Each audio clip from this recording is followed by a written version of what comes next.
Hello বন্ধুরা, cheese পনির butter মশলা বানাবো, চলুন আপনাদের সাথে শেয়ার করব। গাজর, বিনস আর পেঁয়াজ কেটে নিয়েছি, ফুলকপিও কেটে নিয়েছি, মটরশুঁটিটা একটু হালকা সেদ্ধ করে নিয়েছি, ক্যাপসিকাম, কাঁচা লঙ্কা, পনিরটায় দই, ধনে জিরে, আদা রসুন মাখিয়ে নিয়ে রেখেছি, এই পোস্ত, মগজদানা, ক্রিম আর কাজু কিশমিশ। তো ফ্রাই প্যানটা আমি বসিয়ে নিয়েছি, তার মধ্যে 2 চামচ সাদা তেল দিয়ে দেবো আর 2 চামচ বাটার। আমি পনিরটা একটু হালকা ভেজে নেব। পনিরটা আমার ভাজা হয়ে গেছে। এবার একটা কড়া বসিয়ে পনির ভাজা তেলটাই বাটার আর তেলটা দিয়ে দেবো। তার মধ্যে সব সবজিগুলো একটু নাড়াচাড়া করে ভেজে নেব, একটু চাপা দিয়ে।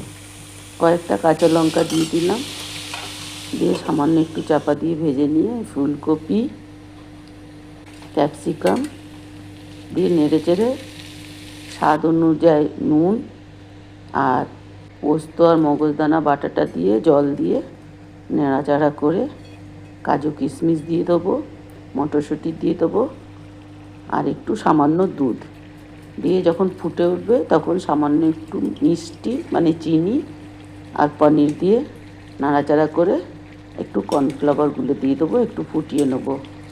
আমার রেডি।